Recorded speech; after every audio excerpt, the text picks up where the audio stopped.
저희는 상고하저로 보고 있는 지금의 좋은 훈훈한 분위기가 이어질 수 있지 않을까라는 생각이 들고요. 기본적으로 제조업 경기의 회복이 어느 정도 신호로 나타나고 있다라는 거. 금융시장 관점에서는 금리 인하에 대한 기대가 있을 것 같습니다. 하반기 중에는 그런 기대감이 현실과 일정 부분 타협이 돼야 되는 시기로 되지 않을까. 지수로는 저희는 상반기는 2,750 정도까지를 상단을 보고 있는 상황이다. 대선 이후에 부양책이라든가 이런 기대를 갖기보다는 미중 관련된 지정학 불확실성이 고조될 수 있기 때문에 그런 점들이 압도할 수 있다라고 저는 보고 있는 상황입니다. 당장의 경기 침체를 논하기는 어려울 것 같고요. 다만 그 사이에 경기가 둔화되는 거에 대한 해법으로 워낙에 금리를 가지고 통화정책을 대응을 했었다 보니까 누적된 금리 인상의 효과가 결국은 경기 침체로 2025년도에 나타나지 않을까라는 그런 우려들을 좀 막연하게 하고 있는 상황이다. 미국을 포함한 유럽, 일본, 중국, 주요국들의 성장률은 내년도 잠재 성장률 수준으로 회복한다라는 거를 기본 시나리오로 갖고 있습니다. 일본에 지금 살아날까 말까 하는 인플레이션과 임금 상승과 경기 회복에 대한 기대를 아예 싹을 자를 수도 있는 요인이기 때문에 당연히 일본 정책 당국 입장에서는 신중에 또 더 신중을 할 수밖에 없는 상황이다라고. 고금리 상황에서도 안전마진을 가져가실 수 있는 회사들, 원가가 올라가는 것들을 소비자에게 잘 전가할 수 있는 섹터들, 그런 섹터들은 대부분이 매출 성장률에 대한 전망치보다 이익 성장률에 대한 전망치가 더 이제 올라가고 있는 기업들, 그런 것들을 이제 종합해서 봤을 때 건강관리 관련된 ADC 관련된 비만 치료제 관련된 것들, 또 이제 비철이라든가 화학이라든가 조선이라든가 특히 금리가 빠지면서 순환 종목들이 아웃퍼폼할 수 있을 거다라는 기대들이 시장에 좀 반영이 될 수 있을 거라고 보고 있습니다. 우리나라 사람이 상당히 좀 빠르지 않습니까? 내년도 이익 추정치를 보면 사실은 회복에 대한 것들은 차고 넘치게 반영이 돼 있다라는 생각이 들고요. 내년도 이익이 좋아질 것 같은 회사를 산다라는 건 결국 내년도 이익 추정치를 보고 성장률이 얼마인지를 보고 산다라는 얘기인데, 그거보다는 최근에 이익 추정치의 흐름을 잘 판단을 하고 보시는 게 저는 더 현명한 투자 전략이 아닐까 생각이 듭니다. 내년 준비해야 되니까 일단 올해 정리해야 되잖아요. 올해 시장에 대한 평가 어떻게 하시겠어요? 훈훈하게 할 수 있나요? 올해 만만치 않았죠. 연준 통화정책 변화가 어떻게 되느냐에 따라서 그 기대감들이 워낙에 시장에 큰 어떤 출렁거리는 요인으로 작용했던 것 같습니다. 그래서 이 연준의 통화정책 변화에 대한 기대감에 따라서 냉탕과 온탕을 왔다 갔다 한 해였다라고 평가를 할 수 있을 것 같고요.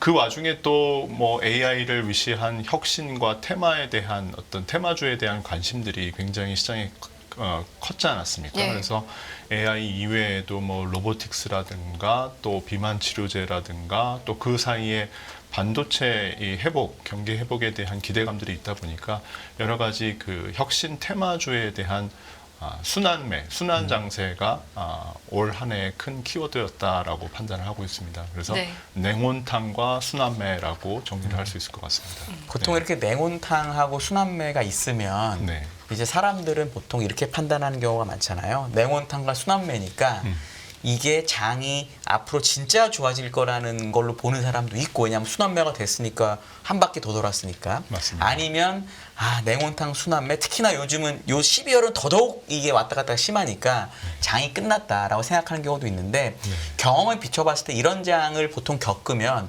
어떤 기분이 드세요? 이거 끝난 것 같다라든지, 아니면 어떤 식의 약간 감정적인 느낌이 드세요? 결국은 끝날 때까지 끝난 게 아니다라는 생각을 하고 있고요.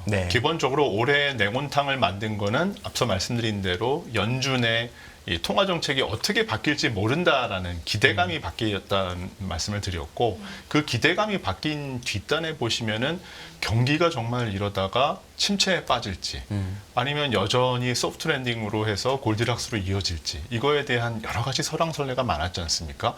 심지어 굉장히 유명한 미국의 여러 가지 구루 투자자분들도 경기 침체가 온다라고 했던 분들도 있고, 아니다, 소프트 랜딩 가능하다라는 이야기들도 많이 있었지 않습니까? 그만큼 경기에 대한, 향후 경기에 대한 판단이 상당히 어려웠었던 시기였다라고 판단이 되고요. 그때에 비하면 지금은 훨씬 더 향후 경기에 대해서 조금 더 긍정적인 시각이 지금 우세한 상황이다 보니까 내년을 바라볼 때는 지금은 올해 초보다는 훨씬 더 편안한 기분이다라는 생각이 들고요.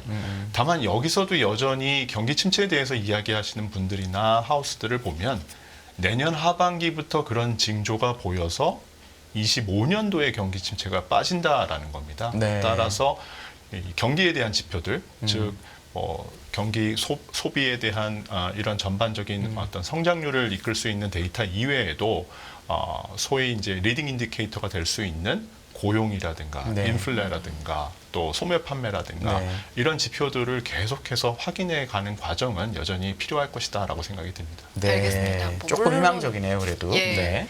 중간중간 말씀하신 지표들을 보긴 해야겠지만 네. 그래도 모처럼 모셨으니까 네. 그러면 내년 시장 상황을 전망해 본다라고 했을 때 네. 우리가 보통 이제 모시고 나면 간단하게 여쭤보잖아요. 그렇죠. 상고하고입니까? 상고하접니까? 네. 이렇게 딱 네 글자로 정리해서 말씀해 주신다면 참 어렵습니다. 이게 예. 나중에 결국은 다 속된 말로 뽀록이 나는 상황인데 그러면요. 항상 그렇죠. 저희는 상고하저로 보고 있는 상황입니다. 네. 그러니까 지금의 좋은 훈훈한 분위기가 이어질 수 있지 않을까라는 생각이 들고요. 물론 이제 이번 주에 있을 목요일 FOMC, 목요일 새벽에 있을 FOMC를 좀 지켜봐야 될 것 같고요. 점도표가 어떻게 변화하는지에 따라서 시장은 그런 긍정적인 기대를 가져갈지, 따라서 산타랠리를 기대할 수 있을지, 아니면 아직까지 금리 인하 멀었구나. 네. 시장에서 너무 금리 인하에 대해서 좀 펌프질을 했구나라는 네. 이제 그런 양극단의 어떤 판단이 좀 있을 거라고 생각이 들고요. 저희가 상고하저로 보는 데에는 기본적으로 제조업 경기의 회복이 어느 정도 지금 신호로 나타나고 있다라는 거고요. 이런 제조업 경기의 회복이라는 것이 결국은 한국의 수출 회복, 또 한국 기업들의 실적 회복으로 이어질 수 있다라는 측면에서 이 부분이 상반기 중에 좀 확인해 볼 수 있는 부분들일 것 같고요. 금융시장 관점에서는 이제 금리 인하에 대한 기대가 분명히 좀 있을 것 같습니다. 네. 언제 시작하느냐, 또 얼마만큼 인하하느냐가 중요할 텐데 이 부분이 여하튼 상반기 중에는 좀 더 그런 기대감을 가질 수 있는 구간이라고 한다면 하반기 중에는 그런 기대감이 이제 현실로 현실과 일정 부분 이제 타협이 돼야 되는 시기로 되지 않을까. 그런 측면에서 상반기가 좀 더 유리할 거다라고 보고 있고요. 하반기에 대해서 저희가 조금 보수적으로 봐야 된다라고 보는 데는 가장 큰 건 아무래도 미국 대선일 것 같습니다. 네. 통상 대선을 전후로 해서 한 3개월 정도 전쯤이 정치적인 리스크라든가 혹은 지정학 관련된 리스크들이 가장 불거질 수 있는 부분이고, 여러 가지 외신들에서도 사실은 내년도에 가장 큰 리스크는 트럼프 아니겠느냐라고 이야기할 정도로 정치나 지정학 관련된 리스크들이 상당히 좀 크다 보니까 그 부분을 좀 봐야 한다라고 네. 생각이 들고요. 또 이제 다른 면에서는 아무래도 이 고금리 정책이 상당 기간 유지가 되다 보니까 이 고금리 정책에 분명히 어떤 후폭풍들이 있을 겁니다. 네. 기업의 도산이라든가 혹은 소비의 둔화라든가 이런 점들이 2분기, 3분기 걸치면서 어느 정도 확인이 돼야 하는 그런 과정들도 좀 있을 것 같고요.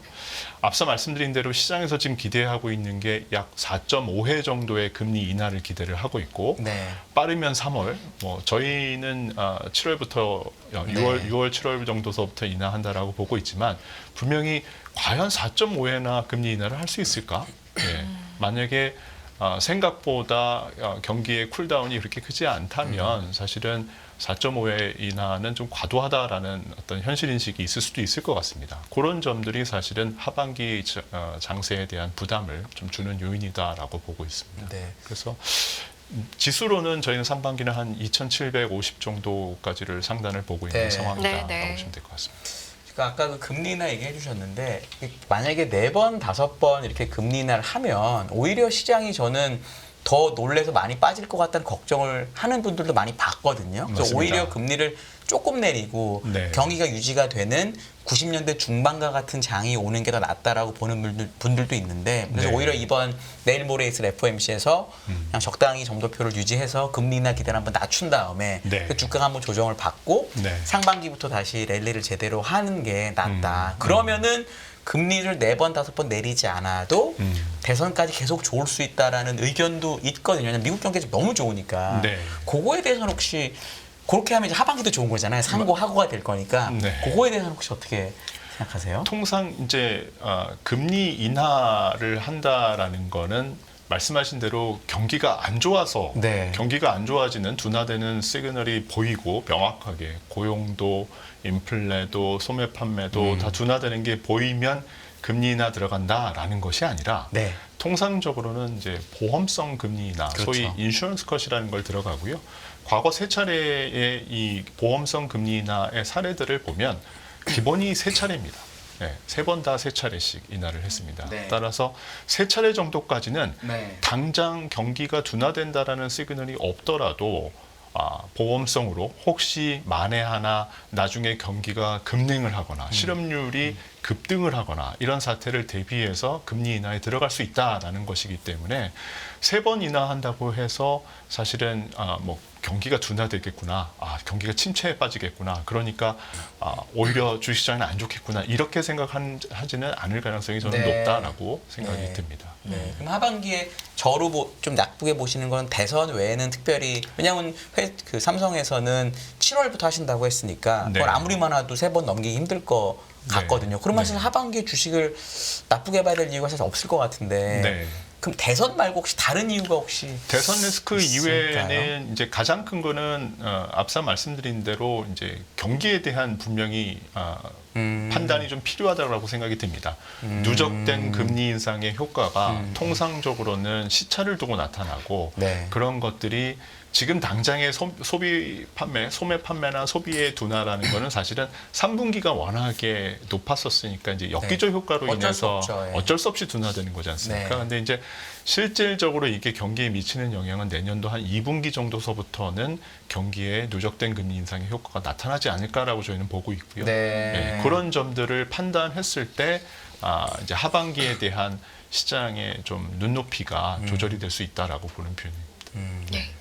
하반기에 그러면 만약에 그런 일이 벌어졌을 때 이제 대선이라는 게 있으니까 네. 뭐 뭔가를 또 해가지고 네. 일단은 대선 전까지 끌고 가고 네. 그리고 뭐 빠진다든지 왜냐하면 이번엔 네. 트럼프가 되든 바이든이 되든 다른 점이 둘 다 연임이라 재선이라서 네. 이제 그 다음 대통령으로서는 안 해도 되거든요. 그러니까 네. 지금까지는 다음 대통령이 되기 위해서 뭘 막 하는데 이제는 딱 되고 나서부터는 자기 하고 싶은 다 해도 되니까 오히려 그때 이유가 그러니까 상고하고인데 한 대선부터가 오히려 문제다. 25년 상반기가 이런 그림으로 투자를 해야 된다라고 보는 뷰를 대선하고 맞물려서 보면 네. 누가 되든 트럼프가 되든 바이든이 되든 누가 되든 간에 그럴 수도 있는데 그건 네. 혹시 어떻게 생각하세요? 이번 대선은 과거 대선하고는 또 다른 굉장히 좀 하이 프로파일의 대선이지 않습니까? 네. 아시는 것처럼 트럼프는 지금 공공연히 이제 관세 장벽을 높이겠다는 이야기를 하고 있고 네.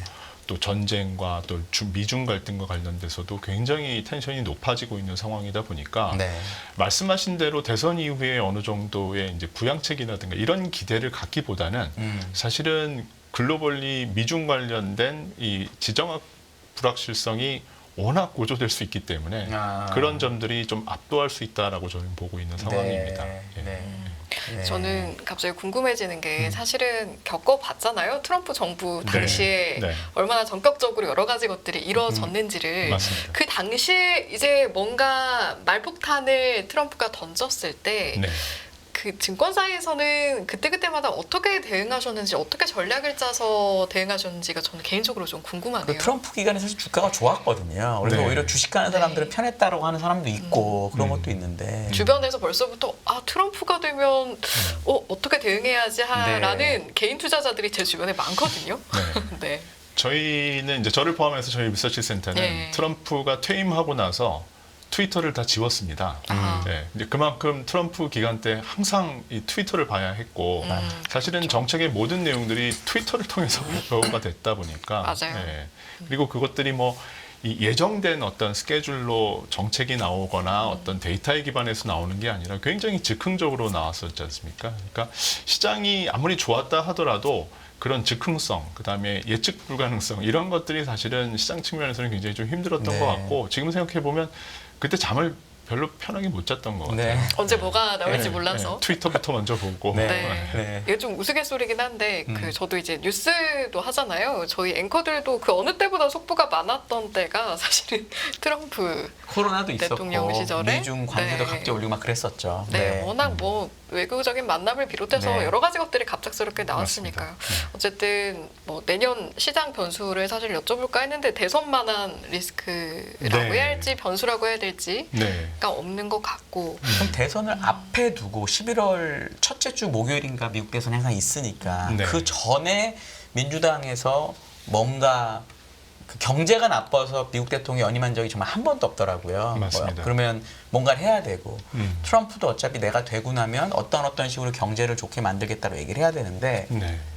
제가 생각하는 게 미국은 경제가 좋아서 주식이 좋은 게 아닌 것 같고 주가가 좋으면 사람들이 경제가 좋다고 느끼고요.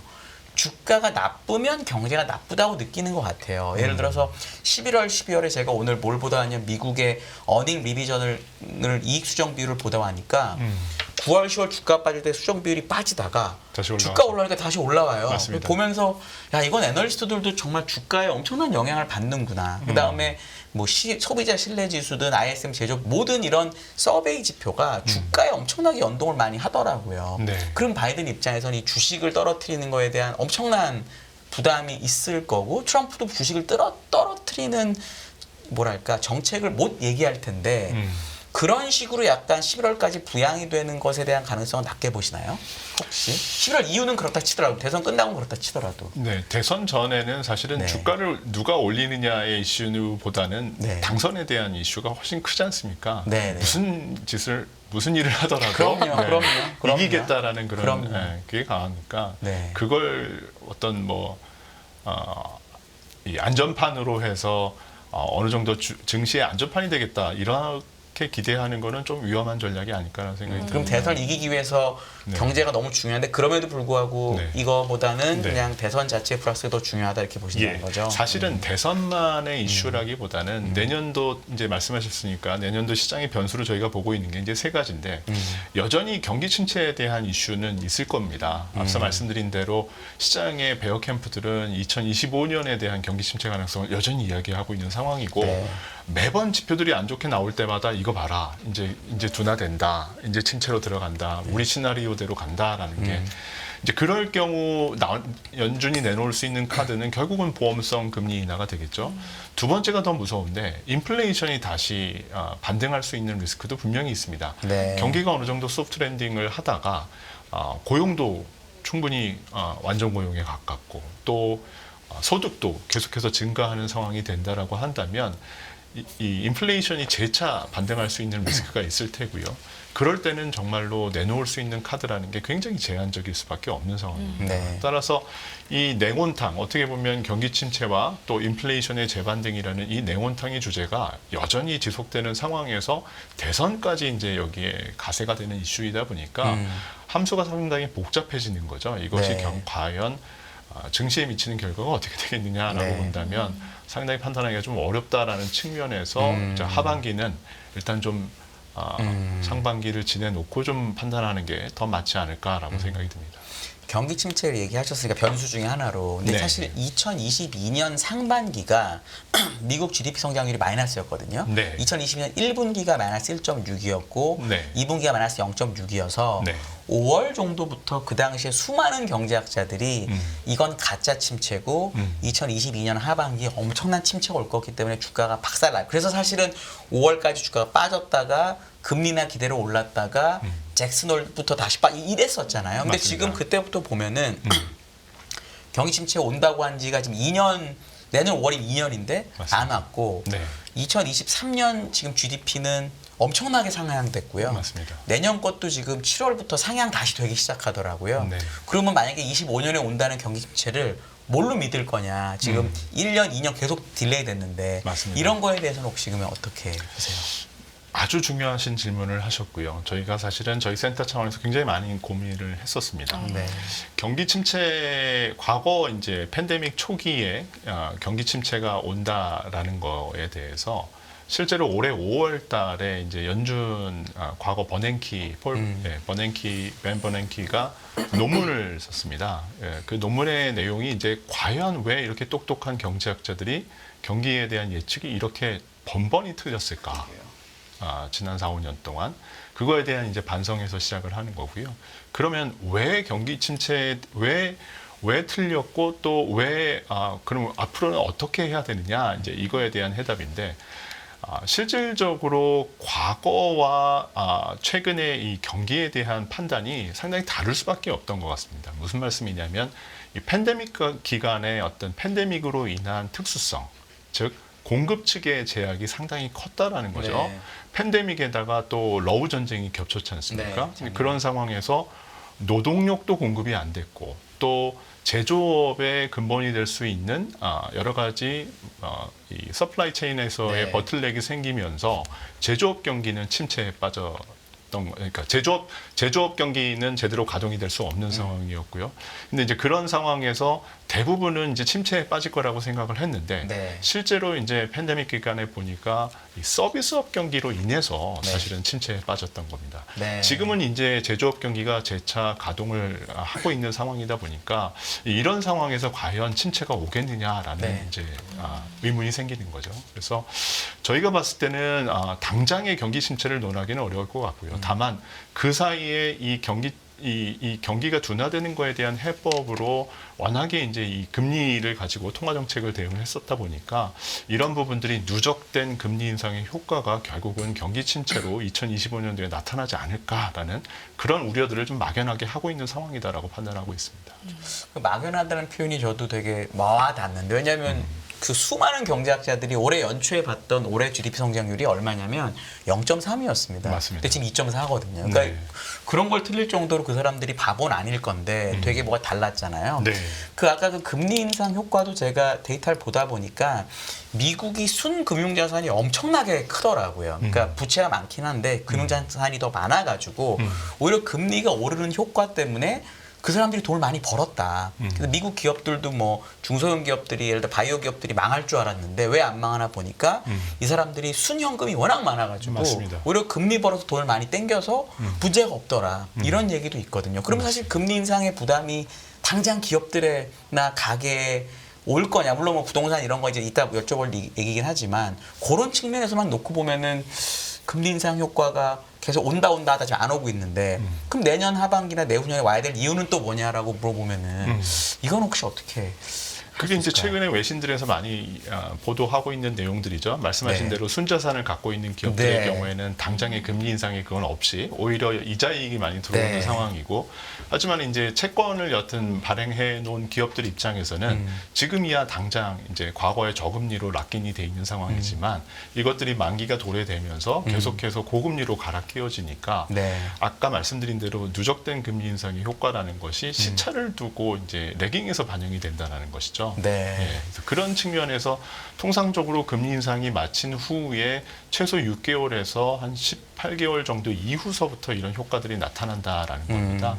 그런 것들이 내년도 하반기 정도서부터는 좀 현실화될 수 있지 않겠느냐라는 그런 우려들을 하고 있는 상황입니다. 그렇죠. 과거의 사례를 봤을 때 금리 맞습니다. 인상이 끝나고 그 정도 기간이 지나면 나타나더라. 네. 그러니까 이제 하반기, 내후년 상반기. 네, 그렇습니다. 알겠습니다. 네. 보통 이제 우리나라의 경제 증시가 어떻게 흘러갈 것인가라고 했을 때 우리가 이렇게 미국을 먼저 이렇게 짚어본 다음에 네. 그 다음에 살펴보게 되는 게 사실은 중국인데 그렇죠. 중국 경기는 좀 어떻게 진단하고 계신지 궁금하네요.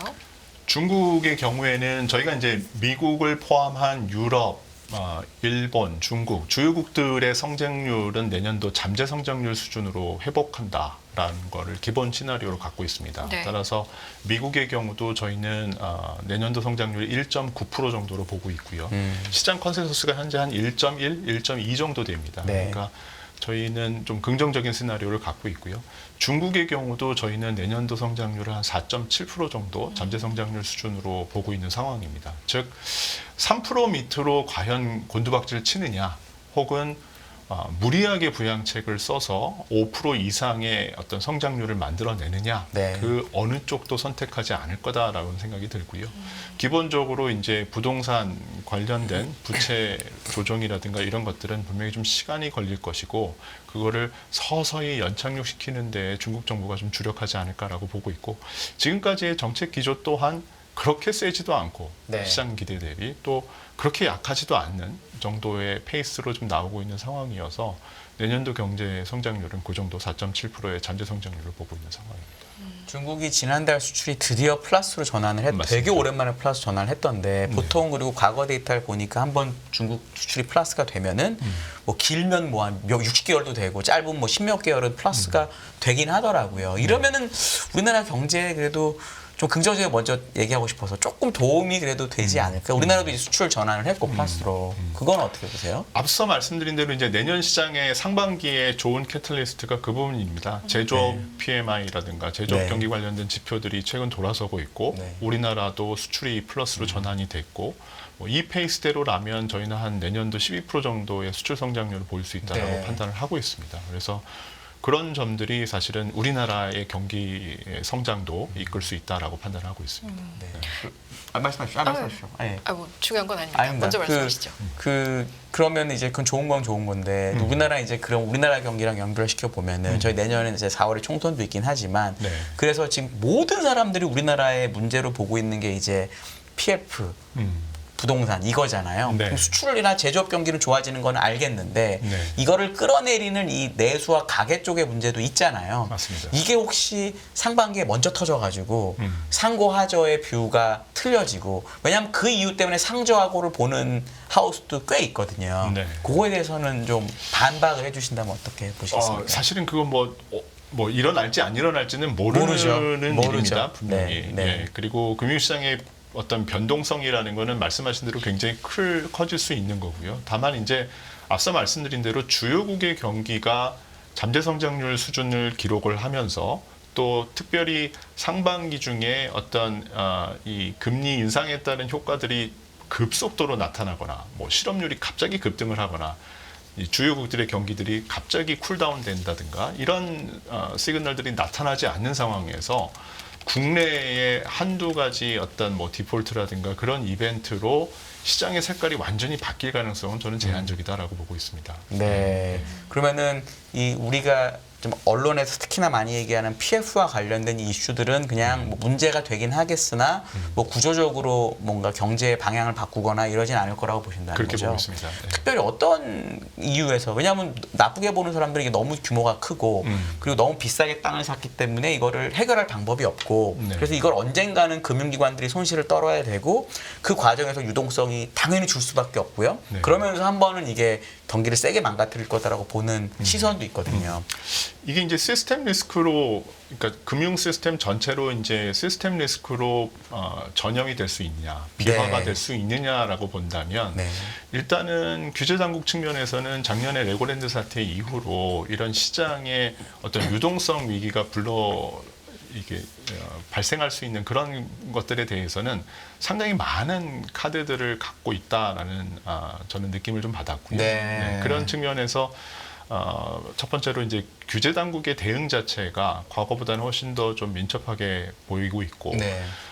두 번째의 경우에는 지금 현재 이런 PF와 관련된 부분들은 일부 이제 뭐 여전사라든가 중하위 증권사라든가 이런 쪽의 이슈들로 불거지고 있어서 이런 것들이 직접적으로 금융 시스템을 전체를 흔들 만한 어떤 시스템 리스크로 번질 가능성은 좀 낮다라고 보고 있는 상황이고요. 세 번째는 앞서 말씀드린 대로 이제 이런 것들이 결국은 이제 주거용 부동산이나 상업용 부동산의 이슈로 이제 연결이 될 텐데 네. 이런 부분들이 결국은 이제 금리입니다. 예, 수요가 어떻게 자극이 되느냐일 텐데 내년도 저희가 예상하는 대로 한 2분기 말 정도서부터 금리 인하가 미국을 중심으로 해서 시작이 된다면 그런 부분들이 어느 정도 유동성의 숨통을 틔워줄 수 있는 상황이다라고 보고 있기 때문에 이런 것들이 당장에 작년과 같은 그런 레고랜드 때와 소란은 같은, 네. 그런 소란 가능성은 좀 제한적이다라고 보고 있습니다. 혹시 우리나라 금통위에서 미국 왜냐면 우리나라가 금리를 먼저 올렸잖아요. 네. 혹시 먼저 내릴 가능성이 있을까요? 그럴 미국보다? 가능성은 좀 낮다라고 판단하고 네. 있습니다. 네. 네. 저희는 미국은 6월 정도, 네. 그다음에 우리나라는 한 7월 정도에 인하 미국 시작하지 하고 않을까라고 나서. 보고 있습니다. 네. 알겠습니다.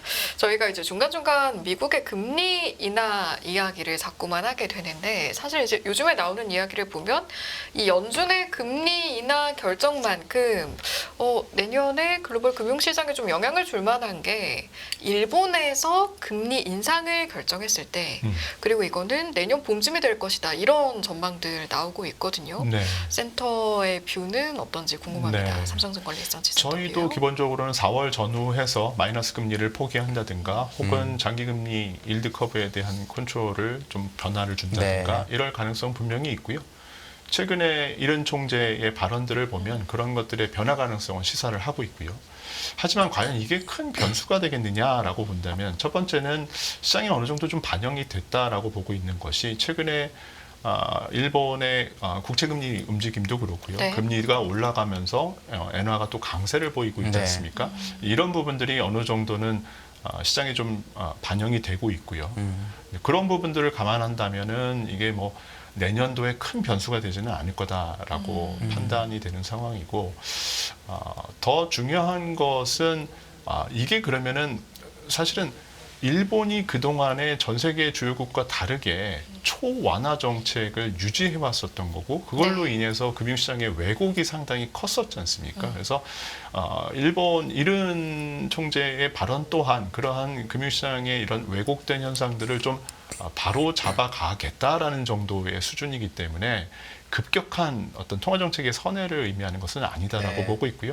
실제로 보면은 장기금리와 관련된 정책들은 여러 가지 측면에서는 사실은 완만한 어떤 변화의 경로를 제시하는 정도 수준이지 이거를 급선회하기는 상당히 어렵다라는 게 주요 전문가들의 견해입니다. 그래서 그런 점들을 감안을 한다면 최근에 보이고 있는 엔화 강세 정도 수준의 그런 레인지에서 변화를 보이지 않을까라고 보고 있습니다.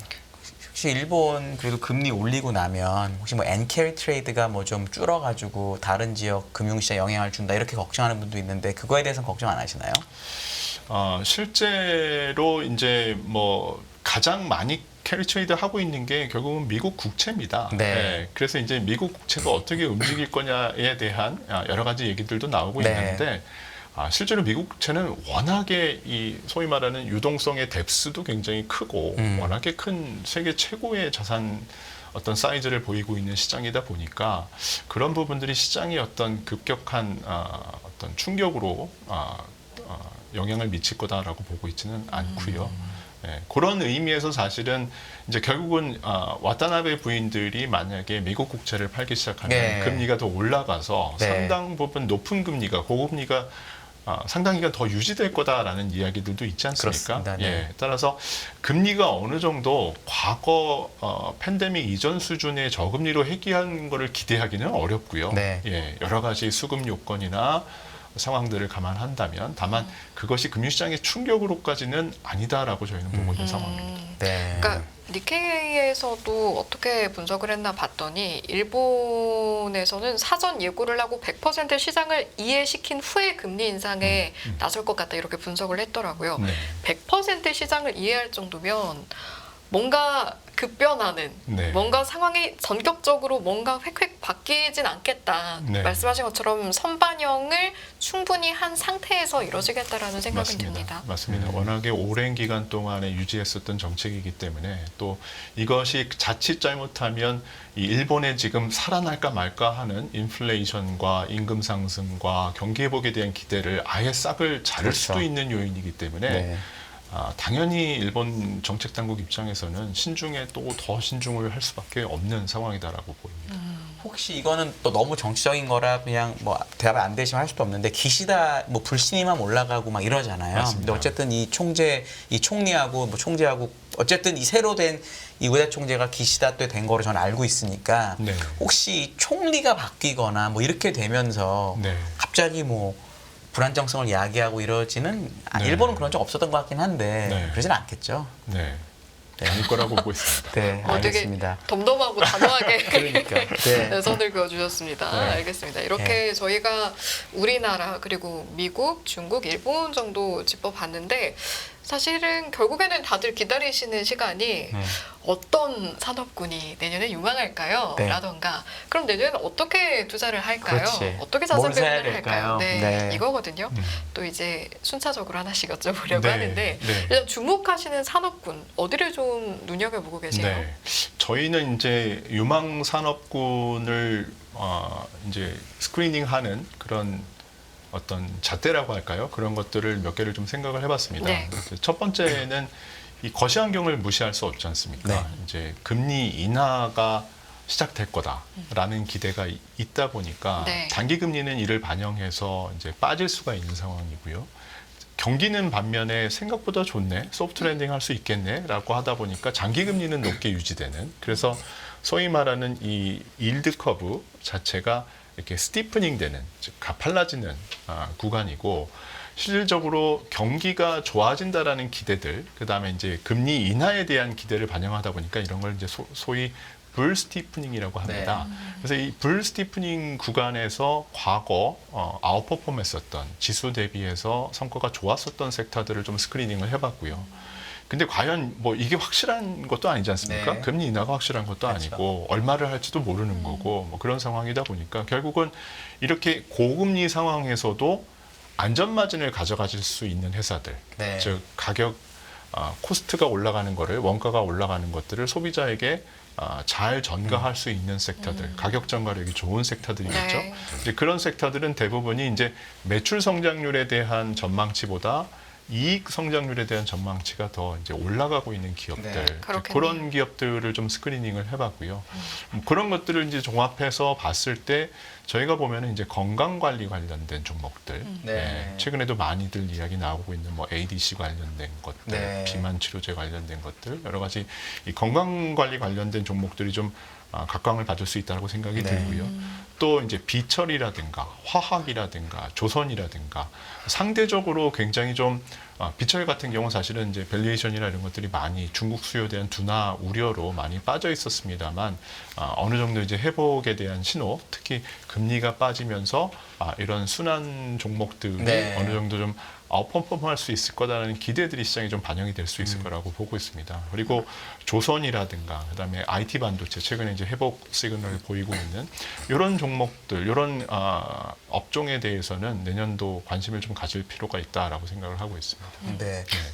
말씀하십시오. 아닙니다. 예. 우선순위는 없나요? 그 중에 여러 가지 워낙 말씀해 주셔서 지금 제가 그 우선 순위대로 말씀드렸습니다. 아, 그래요? 네. 건강관리, 비철, 아. 화학, 조선, IT 반도체 네. 이렇게 보고 있습니다. 어허. 대략 올해 조금 안 좋았던 업종의 선호도가 높았다라고 저희가 그냥 좀 무식하게 해석해도 될까요? 그렇게 보셔도 크게 다르지는 않을 것 같습니다. 그냥 예. 조선하고 반도체는 뒤에 있는데 맞습니다. 올해 주가가 좋았던 편이고 사실 네. 건강관리사 바이오의 다른 말이기도 한데 맞습니다. 뭐 비철 화학은 정말 올해 너무 상대적으로 주가가 안 좋았으니까 맞습니다. 그런 약간 느낌인가요? 그러면 네. 내년을 예를 들어 저희 시청자분들이 보실 때 일단 컨센서스라는 게 있잖아요. 요즘은 네. 네이버가 또 다 나오니까 뭐 네. 누구나 보실 수 있는데 이익이 많이 늘어날 것 같은 회사를 사는 게 좋은 건지 아니면 정말 밸류에이션이 싸서 야 이건 좀 웬만하면은 손해보지 않을 것 같다라는 종목을 사는 게 왜냐하면 얘기하신 게 불 스티프닝이라면은 은행 같은 경우도 NIM이 좋아지는 그런 구조가 될 수도 있을 듯 해서 물론 이제 규제라고 하는 걸 빼고 나면은 근데 올해 정말 주식이 안 좋았던 업종 중에 하나가 그런 쪽이잖아요. 네. 그런 거를 봐야 되느냐 아니면 여전히 내년도 어닝이 좋고 밸류에이션이 조금 비싸도 이런 쪽 올해는 사실 어닝이 잘 나오고 비싼 게 됐던 장인데 그거에서는 혹시 어떤 선호가 있으실까요? 우리나라 사람이 상당히 좀 빠르지 않습니까? 많이 빠르죠. 많이 빠르죠. 네. 내년도 이익 추정치를 보면 사실은 회복에 대한 것들은 상당히 많이 저는 네. 차고 넘치게 반영이 돼 있다라는 생각이 네. 들고요. 그런 측면에서 아까 이제 제가 원가에 대한 전가력을 말씀드린 이유가 네.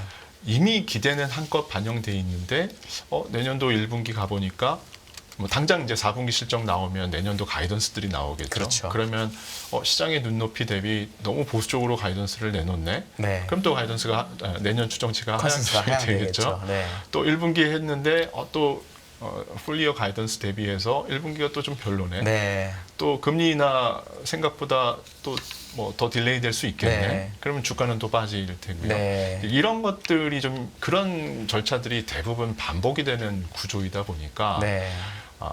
어떻게 보면은 앞서 말씀드린 대로 내년도 이익이 좋아질 것 같은 회사를 산다라는 건 결국 내년도 이익 추정치를 보고 성장률이 얼마인지를 보고 그렇죠. 산다는 얘기인데 네. 그거보다는 최근에 이익 추정치의 흐름을 잘 판단을 하고 보시는 게 저는 더 현명한 투자 전략이 아닐까 생각이 듭니다.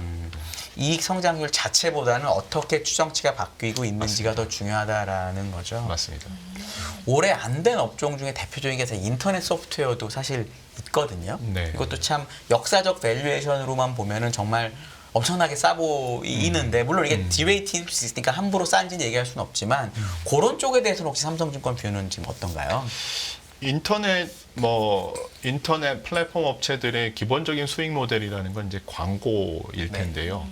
광고 시장의 이 성장성을 지난 한 5년간 트렌드를 보면은 굉장히 급변하더라고요. 네. 예, 뭐 이제 방송사도 마찬가지겠습니다만 플랫폼 광고사들도 마찬가지고 TV 광고 안에서도 OTT와 여러 가지들이 변화하다 보니까 상당히 변화들이 많은 상황입니다. 그래서 인터넷 업체들이 사실 올 한해 힘들었고 거기에 더해서 또 AI를 위시한 AI 관련된 생성 AI 관련된 서비스 론칭에 대한 기대감들도 또 한껏 많았었죠. 반영이 돼 있었고요. 이런 부분들은 사실은 구글이라든가 글로벌 기업들에 비해서 이미 밸류에이션이 좀 많이 올라와 있는 상황이어서 네. 저희는 조금 조심해서 볼 필요가 있다라는 생각이 들고요. 지금 AI와 관련돼서는 올 한 해 워낙에 많은 기대들이 반영이 됐다가 과연 이게 돈이 될까? 네. 돈을 벌 수 있을까?라는 이제 검증의 시간들이 저는 다가오고 있다라는 생각이 듭니다. 그래서 AI와 관련된 테마들은 B2C의 플레이들을 보는 것보다는 B2B로 즉 당장 AI 서비스를 개인들한테 팔아서 돈이 얼마나 버는지는 이제 모르겠고. 숙제 검사의 네. 시간이 다가오고 네. 있다 보니까 그거보다는 오히려 GPU라든가 그렇죠. HBM이라든가 이제 칩은 어차피 투자를 하는 그렇죠. 사이클에서는 투자를 해야 되는 거죠. 네. 남들이 더 많이 투자한다니까 더 투자하고 네. 싶고요. 이제 이런 것들은 숙제의 시간이 사실은 당장이 아니라 더 뒤로 밀릴 수 있다 보니까 그런 테마들 관점에서도 인터넷보다는 오히려 앞서 말씀드린 IT 반도체 쪽이 좀 더 맞는 테마다라고 보고 있습니다. 네.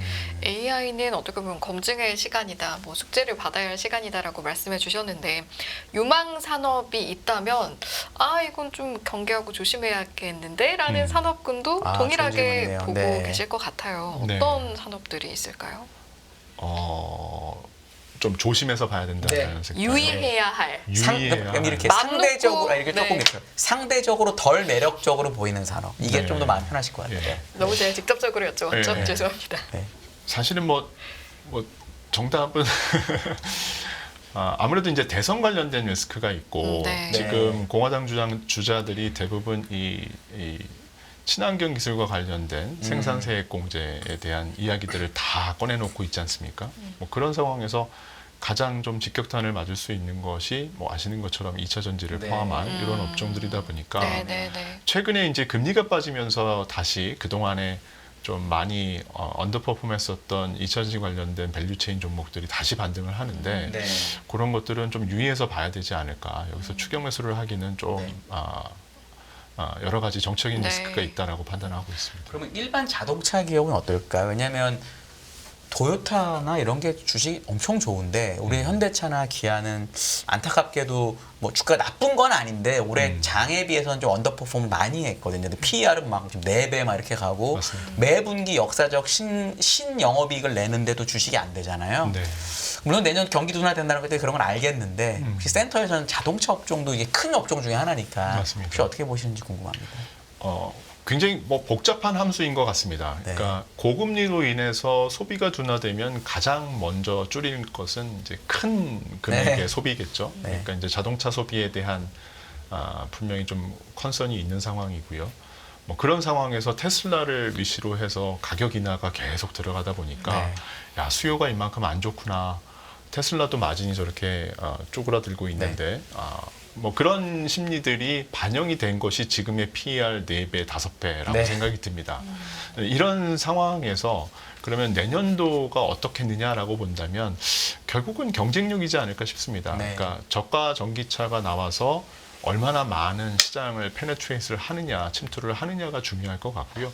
그런 측면에서 본다면 저는 우리나라 자동차 기업들의 경쟁력은 상당히 뛰어나다라는 생각이 들고요. 네. 내년도에 그런 것들이 좀 기대를 한껏 가질 수 있는 상황이지 않을까라는 생각이 들어서 트레이딩 기회는 분명히 있다라고 생각이 듭니다. 거기에 더해서 달러가 어느 정도 이제 약세 전환이 된다면 금리 인하 들어가고 또 물론 엔화도 그렇습니다만 이제 원화 자체도 상당히 지금 많이 언더슈팅 돼 있는 구간이다 보니까 향후에 원화 방향성까지 감안을 한다면 저는 뭐 나쁘지 않은 대안이다라고 보고 있습니다. 그러니까 말씀하시는 산업군들도 생각해 보면 앞서 언급해주신 변수들에 걸리는 부분들, 걸리지 않는 부분들 어떻게 작용을 하는지 이런 걸 또 따지는 기준점이 되기도 하는 것 같아서 네. 이것과 결부해서도 시청자 여러분들께서 또 스스로도 그러네요. 생각을 해보면 네. 참 도움이 되지 않을까라는 생각이 듭니다. 그러면 산업군 혹시 더 질문하시는 거 아닙니다. 있을까요? 좋습니다. 그러면 산업에 대해서는 이런 시각을 가진 채로 이제 또 내가 가지고 있는 자산을 적절하게 배분을 해야 네. 할 텐데 네. 여기와 관련한 조언도 혹시 해주실 수 있을까요? 네, 저희는 이제 앞서 말씀드린 대로 경제는 잠재 성장률 수준으로 이제 회귀하는 일종의 소프트 랜딩을 예상을 하고 있고요. 뭐 주요국들이 대부분 그러한 상황이고 인플레이션도 추세적으로 둔화되는 모습을 지금 나타내고 있고요. 뭐 그런 점들을 감안을 한다면 전체적인 소프트 랜딩 시나리오 하에서 굉장히 이 투자할 수 있는 환경 자체는 굉장히 우호적이다라고 판단이 됩니다. 다만 네. 이제 문제는 밸류에이션인 거죠. 네. 예, 시장 전체로 보면 사실은 그런 점들을 한껏 반영을 해서 밸류에이션은 역사적 평균치보다도 좀 상단에 있는 상황이다 보니까 이런 점들을 감안을 한다면 저희는 주식은 어떻게 보면 한 12개월 뷰로 본다면 중립이 가깝다라고 중립에 생각이 들고요. 가깝고, 네. 예, 오히려 채권을 좀 확대하는 것이 더 유리한 전략이다라고 판단을 네. 하고 있는 상황입니다. 그래서 네. 12개월로는 말씀드린 대로 채권 확대, 주식 중립을 말씀을 드리고 있고요. 다만 이제 3개월 정도의 뷰로 본다면 앞서 말씀드린 대로 상고하저를 감안을 한다면 단기적으로는 주식에 대해서도 충분히 트레이딩 기회에 있다라고 판단을 하고 있는 상황입니다. 아까 이제 돌 스티프닝을 얘기하셨으니까 단기 금리의 하락을 더 크게 보시잖아요. 그럼 맞습니다. 채권도 단기물 위주로 지금은 사야 될까요? 아니면 장기물도 괜찮을까요? 단기물 위주로 사는 게 맞고요. 다만 네. 이제 캐리 관점에서는 장기물로 락인하는 전략도 괜찮다라고 판단하고 있습니다. 그러니까 장기물을 사서 뭐 매매를 하려는 게 아니라 내가 이제 만기까지 가져가서 이자까지 받겠다 이런 네. 낚인 개념 말씀하신 거죠. 맞습니다. 혹시 원자재에 대한 뷰도 있으실까요? 지금은 채권 주식만 얘기하셨으니까 뭐 유가든 왜냐하면 요즘에 제가 보니까 어떤 종류의 원자재든 간에 ETF로 투자를 할 수 있는 아주 좋은 이제 시대가 돼가지고 제 시청자분들도 원자재에 대해서도 관심이 많으시더라고요. 네. 그래서 혹시 의견 주시면 감사하겠습니다. 원자재에 대해서는 저희는 중립 의견을 갖고 있습니다. 네. 유가 기준으로 보면은 60에서 80달러 선 안에서 일종의 레인지 바운드를 할 60, 거다. 80이요? 라고 판단을 하고 있고요.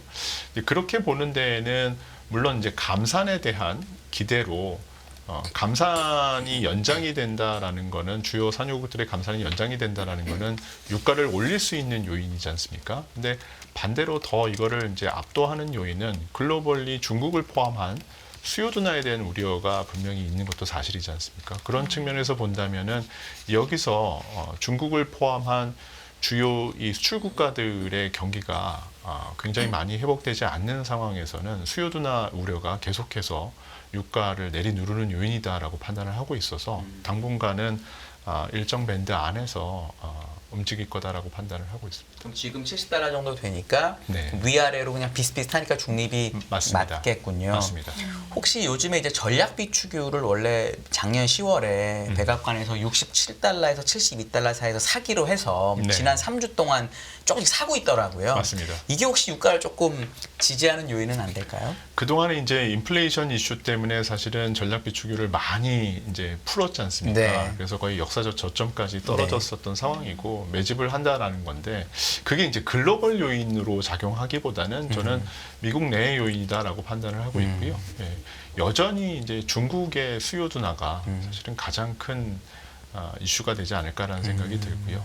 결국은 소비에 대한 향후 전망도 상당히 중요할 것 같습니다. 미국을 포함한 유럽까지 해서 소비가 어느 정도 좀 회복이 되고 이런 것들도 상당히 중요하기 때문에 결국은 이제 계속해서 지표들을 좀 확인해 가면서 가는 게 맞다. 현재는 60에서 80 정도 유가. 네. 지금까지 나온 어떤 추이로는 소비 전망은 어떻게 하고 계신지도 한번 여쭤보고 싶습니다. 중요하다고 말씀을 하시니까요. 네.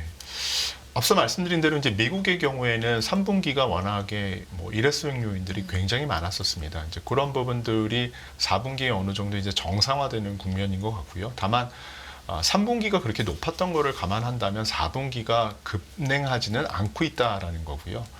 결국은 이제 향후의 소비라는 건 결국은 고용의 함수일 것 같습니다. 고용이 얼마나 안정적으로 유지가 되고 또 임금 상승률이 얼마나 안정적으로 유지되느냐의 이슈일 텐데 그렇게 보기에는 여전히 이번 주 나온 고용 지표도 그렇고요. 여전히 너무 견조하거든요. 견조하죠. 예. 네. 그래서 소비에 대한 어떤 급속 어떤 부정적인 예상을 할 필요는 없다라고 판단을 하고 있고요. 저희 같은 경우는 이제 미국이나 국내 이제 뭐 신용카드 관련된 소비 데이터들을 계속해서 이제 트래킹을 하고 있습니다. 근데 이제 그런 것들을 판단한다면 아직까지 그렇게 소비가 급냉하는 이슈는 없다라고 보고 있고 실질 소비 기준으로 저희는 한 2% 정도의 미국은 성장을 볼 거다라고 판단을 하고 있는 상황입니다. 그렇군요. 알겠습니다. 진짜 마지막으로 금에 대해서만 전망해 주시고. 저도 궁금했어요. 네, 금도 요즘 네. 하도 궁금해하셔가지고. 네. 예, 금도 뷰가 있을 것 같아요. 삼성증권에서라면 네. 있을 것 같아서요. 그러니까 금은 정말로 판단하기가 상당히 어려운 것 같고요. 네. 예, 저희는 금에 대해서는 그렇게 긍정적으로 보고 있지는 않습니다. 네. 예, 좀 단기적으로는 좀 많이 왔다. 축소 의견이라고 보고 있고요. 축소 의견. 예, 예. 네. 그렇게 보는 데에는 사실은 금은 이제 실질금리하고 이제 결국은 그쵸. 함수인데 이게 과거 실질금리하고의 함수가 최근에 깨져버린 것이 지정학 이슈로 인해서 사실은 또 급등한 면이 있다 보니까 지정학 이슈는 사실은 예측하기가 어려운 그렇죠. 이슈지 않습니까? 그래서 그런 측면에서 본다면 예, 말씀드린 대로 예, 금은 중립이야, 중립이야. 보시는 게 맞다라고 보고 있습니다. 알겠습니다. 네. 이제 저희가 큰 어떤 경기 전망부터 시작해서 증시 전망 그리고 개인적으로 투자 전략을 어떻게 하면 좋을지까지 여쭤봤는데 그럼 이 모든 내용을 바탕으로 내년을 맞이하는 개인 투자자분들은 어떤 마음가짐을 가지고 네. 투자를 하는 게 좋을지 정말 마지막으로 듣고 보내드리도록 하겠습니다. 네. 상당히 확인해야 할 돌다리도 두드리고 가야 할 상황이다라고 보고 있습니다. 예. 지난 3, 4년간 말씀드린 대로 경기가 과연 침체에 빠지느냐 아니면 소프트 랜딩으로 가느냐 이런 이슈가 굉장히 큰 스윙 팩터였다면 지금은 사실은 변수들은 여전히 남아있는 상황에서 앞서 말씀드린 대로 대선에 대한 변수도 있고 또 인플레이션이 재차 반등할 수도 있는 부분들 그거에 따라서 통화정책이 또 변화할 수도 있기 때문에 여러 가지 지표들을 좀 확인하고 짧게 배틀을 좀 짧게 지고 가는 투자 전략이 유효하다라고 판단이 되고요. 보수적으로. 맞습니다. 네. 그래서 앞서 말씀드린 대로 12개월 뷰에 대해서 저희가 좀 중립적으로 갖고 가는 이유가 주식에 대해서 네, 그런 배경이다라고 보시면 될 것 같고 기업들도 마찬가지일 것 같습니다. 여전히 금리가 최근에 빠지긴 했습니다만 과거 초저금리로 회귀하는 상황은 아닙니다. 따라서 금리가 빠지면서 그동안에 이제 언더퍼폼했었던 자산들이 지금 다 반등을 했지 않습니까? 네. 근데 여기서 추격 매수는 좀 위험하다고 보고 있습니다. 금리가 어떻게 되느냐에 따라서 또 다시 반락할 수도 있는 상황이기 때문에 여전히 이 매크로 변수들 계속해서 확인하고 이 투자의 시기들을 좀 짧게 가져가시는 것이 유효한 투자 전략이다라고 판단하고 있습니다. 네. 알겠습니다. 마무리 너무 아름다운데요. 예, 네. 여기까지 이제 정말 마지막 답변 들었으니까 보내드려야 할 텐데요. 시청자분께서 올려주신 이 한마디를 전하면서 가름하도록 하겠습니다. 네. 전체를 아우르는 방대함에 놀랍네요. 윤성모 센터장님 감사드립니다. 라는 말씀 로즈님께서 전해주셨습니다. 오늘 말씀 잘 들었습니다. 고맙습니다. 감사합니다. 더 많은 영상을 보고 싶으신 분들은 화면 오른쪽에 있는 구독 버튼을 눌러주시기 바랍니다. 그리고 영상을 보시면서 좋아요는 필수인 거 아시죠? 항상 인포맥스 라이브를 사랑해 주셔서 감사합니다.